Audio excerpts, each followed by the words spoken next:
জাতীয় থেকে আন্তর্জাতিক প্রান্তিক জনপদ থেকে নগর চারপাশে ঠিক কি ঘটছে এই মুহূর্তে তা নিয়ে আয়োজন এখন চারদিক। পুরো আয়োজনই আপনাদের সঙ্গে আছি আমি সোনালী সাহা।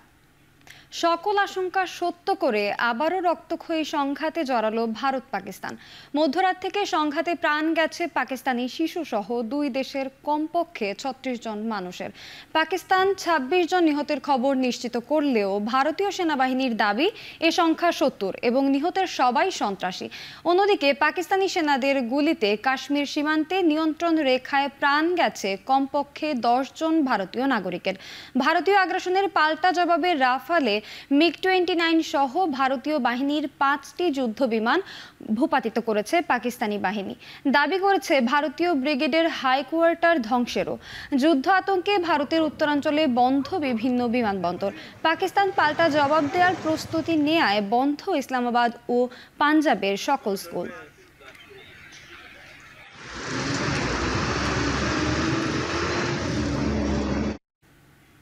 পাকিস্তানি হামলার পর ঐক্য ও সংহতির ডাক দিয়ে মোদী সরকারের পদক্ষেপকে পূর্ণ সমর্থন জানিয়েছে বিরোধী কংগ্রেস সহ সব রাজনৈতিক দল।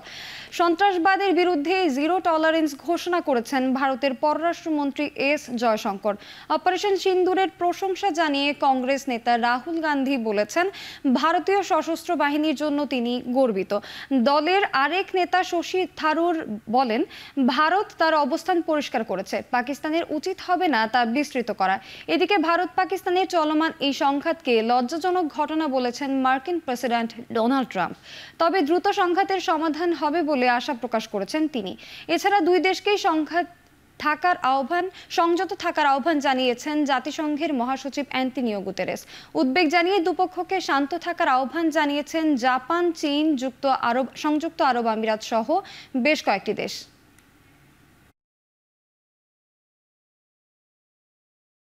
রাখাইন রাজ্যে চলমান সংঘর্ষের ফলে বাংলাদেশে পালিয়ে আশ্রয় নেওয়া মিয়ানমারের সেনা ও বিজিপির ৩৪ সদস্য সহ ৪০ জনকে নিজ দেশে ফেরত পাঠানো হচ্ছে আজ।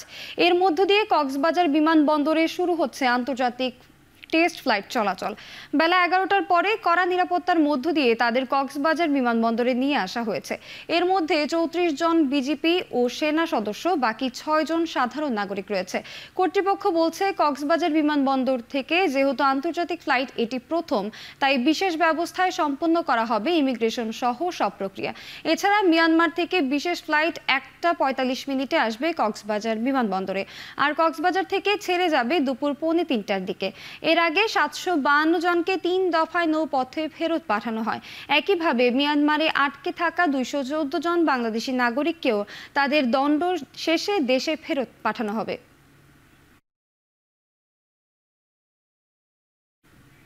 মিয়ানমারের ৩৪ বিজিপি সেনা সদস্যকে বিমানে ফেরত পাঠানোর মধ্য দিয়ে কক্সবাজার বিমানবন্দরে পরীক্ষামূলকভাবে আন্তর্জাতিক ফ্লাইট চলাচল শুরু হয়েছে বলে জানিয়েছেন বেসামরিক বিমান চলাচল কর্তৃপক্ষের চেয়ারম্যান। আগামী জুনে এই বিমানবন্দর থেকে নিয়মিত আন্তর্জাতিক ফ্লাইট চালানো হবে বলে আশা প্রকাশ করেন তিনি।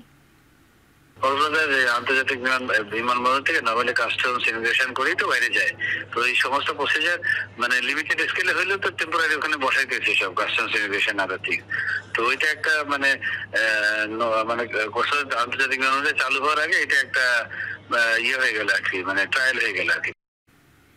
মতদর্শিক ভিন্নতা থাকলেও সব রাজনৈতিক দলকে মৌলিক জায়গায় এক হওয়ার আহ্বান জানিয়েছেন জাতীয় ঐকমত্য কমিশনের সহ সভাপতি অধ্যাপক আলী রিয়াজ।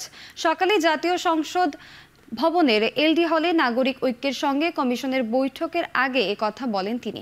নাগরিক ঐক্যের ৬ সদস্যের প্রতিনিধি দল বৈঠকে অংশ নেয়। আলী রিয়াজ বলেন রাজনৈতিক দলের নিজস্ব আদর্শ থাকবে, তবে মৌলিক জায়গায় ঐকমত্য হতে হবে।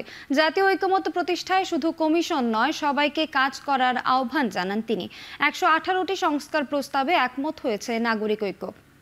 ঐকমত প্রতিষ্ঠায় দলের পক্ষ থেকে সর্বাত্মক সহযোগিতা করা হবে বলে জানান নাগরিক ঐক্যের সাধারণ সম্পাদক শহীদুল্লাহ কায়সার। এর আগে ঐকমত্য কমিশনের সাথে গেল ৮ এপ্রিল প্রথমবার বৈঠকে বসেছিল নাগরিক ঐক্য। সময় ক্ষেপণের মাধ্যমে নির্বাচন নিয়ে চক্রান্ত ও দাবা খেলা হচ্ছে বলে মন্তব্য করে সরকারকে দ্রুত রোডম্যাপ দিতে আহ্বান জানিয়েছে বিএনপি নেতারা। সকালে প্রেস ক্লাবের সামনে জাতীয় নাগরিক পরিষদ আয়োজিত প্রতীকী অবস্থানে অংশ নেন বিএনপি নেতারা। দেশ বাঁচাও মানুষ বাঁচাও আয়োজিত নাগরিক সমাবেশে বক্তব্য রাখেন বিএনপির ভাইস চেয়ারম্যান শামসুজ্জামান দুদু ও বিএনপি চেয়ারপারসনের উপদেষ্টা জয়নুল আবেদিন ফারুক। তারা গণতন্ত্র মেনে নিয়ে অন্তর্বর্তী সরকারকে দ্রুত নির্বাচনের রোডম্যাপ ঘোষণার দাবি জানান। মানবিক করিডোরের বিষয়ে অন্তর্বর্তী সরকার নয়, নির্বাচিত সরকার সিদ্ধান্ত নেবে বলেও মন্তব্য করেন বিএনপি নেতারা।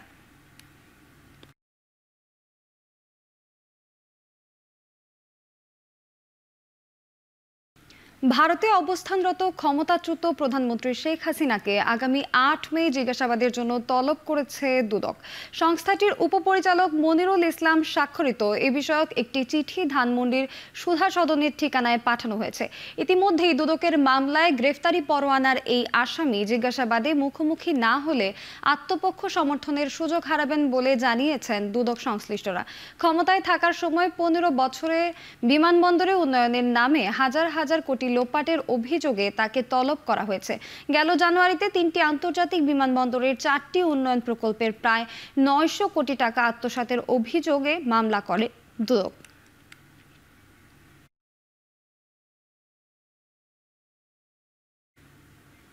নাগরিকের তথ্য ফাঁসের প্রমাণ পাওয়ায় আনসার ও গ্রাম প্রতিরক্ষা বাহিনী এবং ব্র্যাক ব্যাংকের এনআইডি যাচাই সেবা বন্ধ করে দিয়েছে জাতীয় পরিচয় নিবন্ধন অনুবিভাগ। বিষয়টি নিশ্চিত করেছেন প্রতিষ্ঠানটির মহাপরিচালক এএসএম হুমায়ুন কবির। সকালে নির্বাচন ভবনে এই কথা নিশ্চিত করেন তিনি। এ সময় তিনি বলেন, অভিযুক্ত দুইটি প্রতিষ্ঠান এনআইডি যাচাইয়ের জন্য যে লিংক ব্যবহার করে সেখানে একটি ব্যাকডোরের সন্ধান পেয়েছে ইসি, যা দিয়ে নাগরিকের তথ্য ফাঁস হতো। সত্যতা যাচাই তদন্ত কমিটি গঠন করা হয়েছে। এর আগে স্বাস্থ্য অধিদপ্তর সহ ৫ প্রতিষ্ঠানের বিরুদ্ধে এমন অভিযোগ পাওয়ায় সেবা কার্যক্রম বন্ধ করে জাতীয় পরিচয় নিবন্ধন অনুবিভাগ। এছাড়াও ১২ কোটির বেশি ভোটের তথ্য ফাঁসের ঘটনায় আইসিটি মন্ত্রণালয়ের সাথে চুক্তি বাতিল করে নির্বাচন কমিশন। যখন আমরা বিশ্বাসযোগ্য প্রমাণ পেয়েছি যে এই দুইটি জায়গা থেকে এইটা লিক হচ্ছে, তখন আমরা সাময়িকভাবে এটা বন্ধ করে দিয়েছি এবং কর্তৃপক্ষের সিদ্ধান্ত ক্রমে এখন আমরা তদন্ত শুরু করেছি এবং অলরেডি তদন্ত চলছে। যারা এটার সাথে জড়িত বলে আপনাদের কাছে প্রতীয়মান হবে, তাদের বিরুদ্ধে আপনারা ব্যবস্থা নিয়ে আমাদের কাছে আসবেন। আসলে তখন আমাদের যে তাদের সাথে যে চুক্তি রয়েছে সেই চুক্তি অনুযায়ী যা যা করার আমরা। বৈষম্য বিরোধী আন্দোলনে এক ভ্যান চালককে হত্যা চেষ্টার অভিযোগ গুলশান থানার মামলায় গ্রেফতার দেখানো হয়েছে গান বাংলার মালিক কৌশিক হোসেন তাপসকে। বুধবার সকালে chief metropolitan magistrate GM Farhan Ishtiaq এই আদেশ দেন।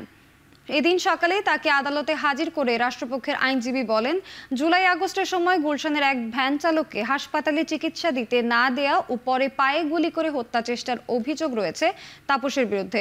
এরপর বৈষম্য বিরোধী অন্যান্য মামলায় কোর্টে আনা হয় নিয়ন ফার্মাসিউটিক্যাল গ্রুপের MD আব্দুস সালাম, আওয়ামী লীগ থানা সদস্য শিকদার লিটন, মাহমুদুর রহমান তুহিন ও আশা আক্তারকে প্লট জালিয়াতি থেকে শুরু করে নানা আর্থিক কেলেঙ্কারিতে জড়িত বলে দাবি করেন আইনজীবী।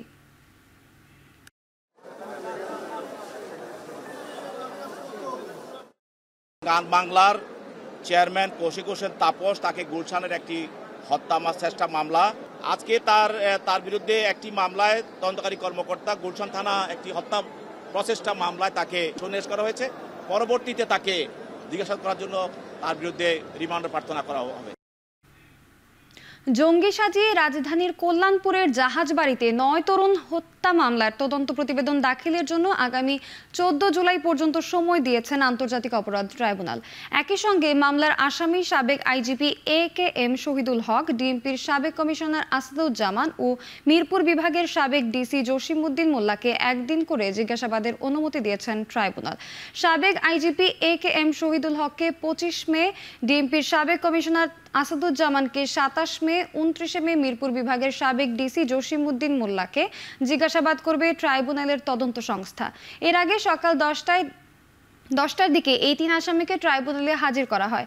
তদন্ত সংস্থার আবেদনের পরিপ্রেক্ষিতে গত 24 মার্চ এই তিনজনকে জাহাজবাড়ি হত্যা মামলায় গ্রেফতার দেখান বিচারপতি গোলাম মুর্তজা মজুমদারের নেতৃত্বাধীন 3 সদস্যের আন্তর্জাতিক অপরাধ ট্রাইব্যুনাল। একই সঙ্গে এই মামলায় তদন্ত প্রতিবেদন দাখিলের জন্য 7 মে দিন ধার্য করা হয়। ইউজিসির নীতিমালা অনুযায়ী শিক্ষক নিয়োগ ও স্নাতক ডিগ্রিধারী নার্সদের সরকারি নিয়োগ সহ 6 দফা দাবিতে বরিশাল নার্সিং কলেজে চলছে অনির্দিষ্টকালের কমপ্লিট শাটডাউন কর্মসূচি। দ্বিতীয় দিনের কর্মসূচিতে সকাল থেকে কলেজের প্রধান ফটক বন্ধ করে অবস্থান ও বিক্ষোভ সমাবেশ করেন শিক্ষার্থীরা। দাবি আদায়ে বন্ধ রয়েছে কলেজের সব ধরনের কার্যক্রম। দাবি আদায়ের পাশাপাশি গতকালের কর্মসূচিতে শিক্ষার্থীদের উপর হামলার ঘটনার বিচারের দাবি জানান আন্দোলনকারীরা। জানান 6 দফা দাবি পূরণ ও হামলার বিচার না হওয়া পর্যন্ত আন্দোলন চালিয়ে যাওয়ার ঘোষণা দেন শিক্ষার্থীরা। এদিকে গতকাল আন্দোলন চলাকালে শিক্ষার্থীদের উপর হামলার ঘটনায় কলেজে বিরাজ করছে উত্তপ্ত পরিস্থিতি।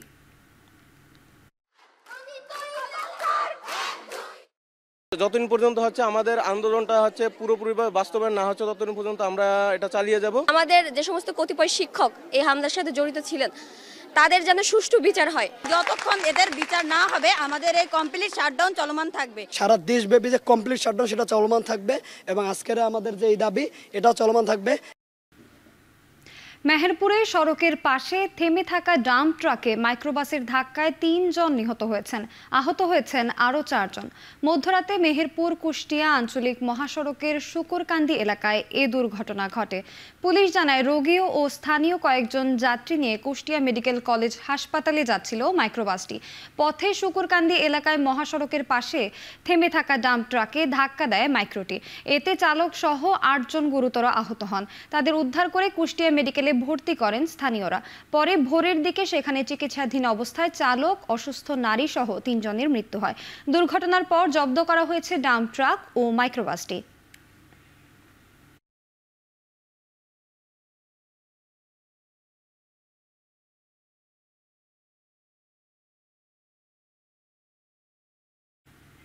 চট্টগ্রামে বিআরটিএ কার্যালয়ে নানা অভিযোগের ভিত্তিতে অভিযান চালাচ্ছে দুর্নীতি দমন কমিশন। সকাল থেকে নগরীর বালুছাড়ায় বিআরটিএর প্রধান কার্যালয়ে অভিযান শুরু করে দুদকের একটি দল। সংস্থাটির উপপরিচালক প্রকৌশলী আইনুল হুদা চৌধুরীর কক্ষে বিভিন্ন নথি ও কাগজপত্র পর্যালোচনা করেন তদন্তকারী কর্মকর্তা। এ সময় লাইসেন্স, গাড়ির ফিটনেস সহ নানা কার্যক্রমে ঘুষ লেনদেনের অভিযোগ রয়েছে বিআরটিএ কার্যালয়ে। অভিযোগ, টাকা না দিলে পদে পদে ভোগান্তি পোহাতে হয় সেবাগ্রহীতাদের। সুনির্দিষ্ট এমন অভিযোগের ভিত্তিতেই নথি পর্যালোচনা ও কর্মকর্তাদের জিজ্ঞাসাবাদ করেছেন দুদক কর্মকর্তারা।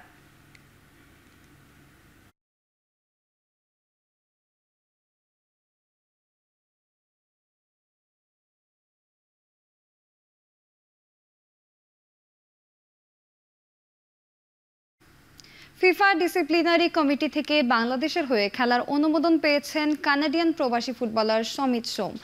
এর আগে গেল সোমবার বাংলাদেশের পাসপোর্ট হাতে পেয়েছিলেন এই ফুটবলার। ফিফার অনুমোদন পাওয়ায় লাল সবুজ জার্সি গায়ে খেলতে আর কোনো বাধা থাকলো না বাংলাদেশি বংশোদ্ভূত এই ফুটবলারের। কানাডা জাতীয় দলের হয়ে 2টি ম্যাচে মাঠে নেমেছিলেন সমিত। যদিও সেগুলো প্রীতি ম্যাচ হওয়ায় কানাডা সরকার অ্যাসোসিয়েশন থেকেও দ্রুতই অনুমতি দেওয়া হয়েছিল। আগামী 10 জুন সিঙ্গাপুরের বিপক্ষে জাতীয় স্টেডিয়ামে মাঠে নামবে বাংলাদেশ। সেই ম্যাচ দিয়েই দেশের মাটিতে অভিষেক হবে ইংলিশ লিগ মাতানো হামজা চৌধুরীর। একই ম্যাচে অভিষেক হতে পারে সমিতেরও। শেষ করছি এখন চারদিক। এখন টেলিভিশন ওয়েবসাইটে দেখতে ভিজিট করুন www.ekhon.tv। এছাড়া ফেসবুকে দেখতে ভিজিট করুন facebook.com/tv.ekhon। আর ইউটিউবে দেখতে ভিজিট করুন youtube.com/c/ekhon tv।